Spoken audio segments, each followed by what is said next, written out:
É com grande prazer que eu quero anunciar neste momento o lançamento da segunda edição, revisada, atualizada, corrigida e ampliada do livro Uma Viagem no Tempo de Pilões a Iporá, cuja primeira edição foi lançada no ano de 2002, quando ainda éramos professor na UEG, ali na unidade de Iporá, hoje campus de Iporá.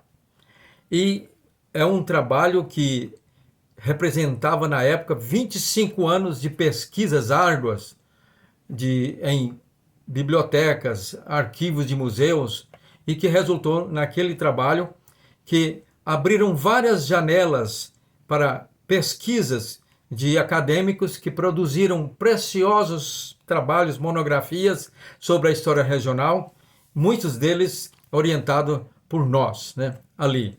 E trabalhos esses que vieram enriquecer grandemente essa segunda edição, claro, com os devidos méritos dos autores.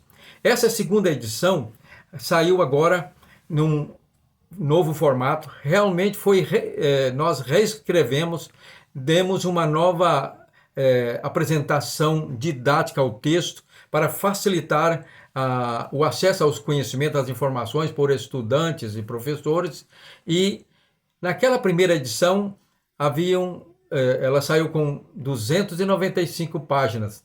Esta agora, com os recursos que nós temos da internet, depois de 20 anos de mais pesquisas, que representam agora mais de 40 anos, com novas informações, novas fotos, gráficos, e então ela representa um trabalho muito mais enriquecido, principalmente com um detalhe.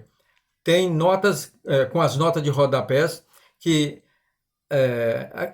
esclarecem, informam sobre fatos que não davam para incluir no texto.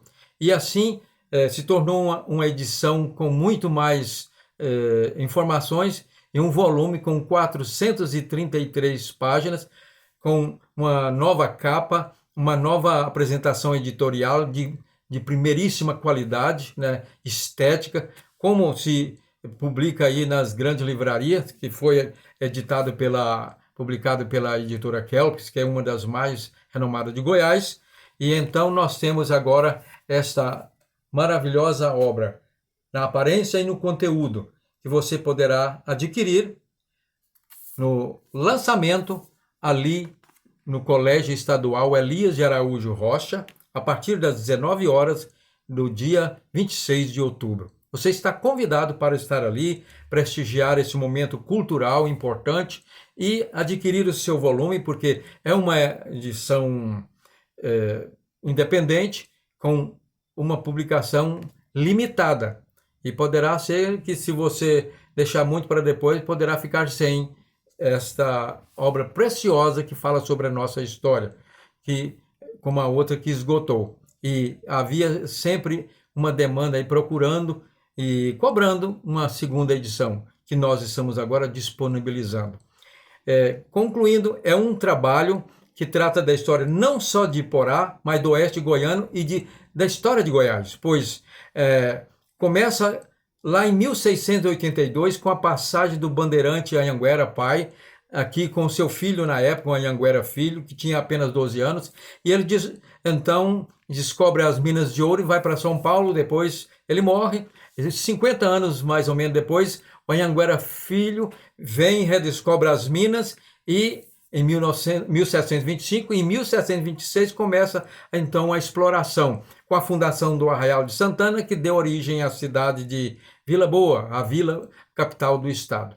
Em 1736, o então capitão-general, governador da capitania de São Paulo, que abrangia todo esse território aqui, de Goiás e Mato Grosso, Tocantins, mandou abrir uma estrada tropeira de Vila Boa até a vila de Cuiabá, para facilitar o transporte de mercadorias e acesso àquela região que era feita antes por via fluvial, né, por rios, e demorava muito.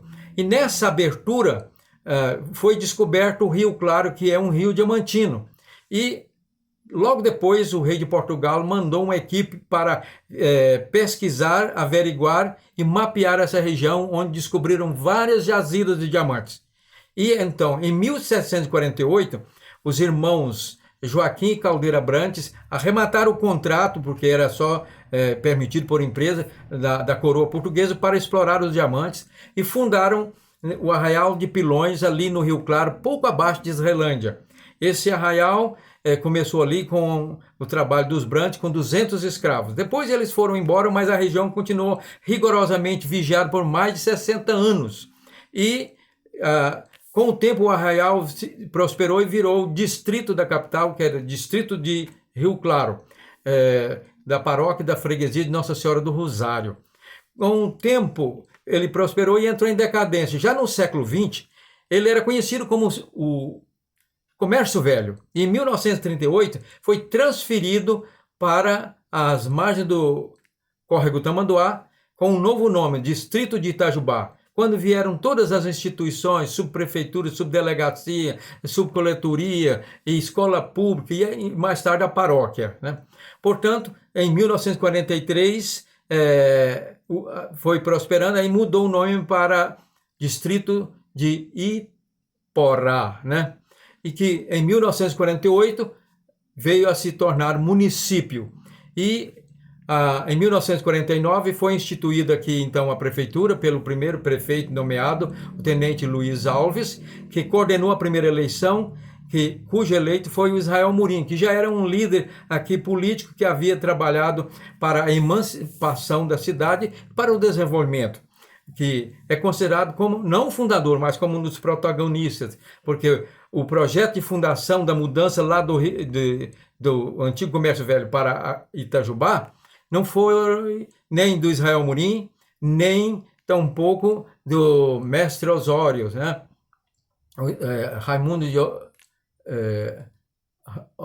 Osório Raimundo de Lima, o mestre Osório. Mas era um projeto que foi criado pelo ex-coronel Joaquim Paz de Toledo, que mandava aqui nessa região e que perdeu o poder depois da Revolução de 30, e o capitão Dorico Caetano Teles. Eles então queriam fundar uma nova cidade entre a divisa das terras deles para valorizar as terras e vender, né? E aconteceu. Assim, mas a oficialização, porque o distrito foi mudado, mas faltava oficializar legalmente. E o governador, então, Pedro Ludovico, na época, sabendo que tinha o dedo dos ex-coronéis aí, ele, então, botou a coisa em banho-maria. Só quando veio Israel, em 1900 ele já estava aqui na região desde 1926, mas em 1938 ele voltou, né, casou e tinha ido para o Pará, depois voltou em 38 e o governador autorizou ele para fazer a conclusão da transferência. E a partir daí ele passou a ser um líder aqui na região até chegar o momento em que foi o primeiro prefeito eleito. A partir daí o trabalho faz uma análise, descrição, narra todas as obras principais das principais administrações e os períodos da história aqui de Porá. Desde Israel Murim, ou melhor, do nomeado tenente Luiz Alves, até o atual, a primeira gestão de Nassoitã Leite. E é um trabalho que, então, que resgata e acrescenta mais, já resgatava a história de Porá e acrescenta mais ainda sobre a nossa história. E, portanto, mais uma vez eu convido, você está convidado a participar do lançamento e adquirir esse trabalho, né? No dia 26 de outubro, no Colégio Estadual Elias de Araújo Rocha, a partir das 19 horas. E estando ali prestigiando e adquirindo, repito, essa obra que é uma edição limitada, mas de um valor muito grande para a nossa história, que vem enriquecer ainda mais. Mesmo que já tenha trabalhos que já tenha acrescentado mais informações, repito, mas o nosso objetivo não tem viés ideológico, nem de direita nem de esquerda, mas é descrever os fatos de maneira, dentro da metodologia científica e histórica, da maneira mais imparcial possível, sem demonizar de um lado nem do outro, como acontece em alguns trabalhos aí, né? Uns demonizam falam mal do Mestre Osório ou do Elias de Araújo Rocha, outros falam mal do Israel Murim. Nosso objetivo é mostrar que a história é feita por seres humanos com as suas virtudes e defeitos e por todas as pessoas. Não existe heróis. São pessoas que fazem parte da dinâmica dialética do processo histórico de todas as classes sociais. Mais uma vez, bem-vindo ao lançamento de Uma Viagem no Tempo de Pilões e Iporá, na sua segunda edição, revisada, corrigida, atualizada e ampliada.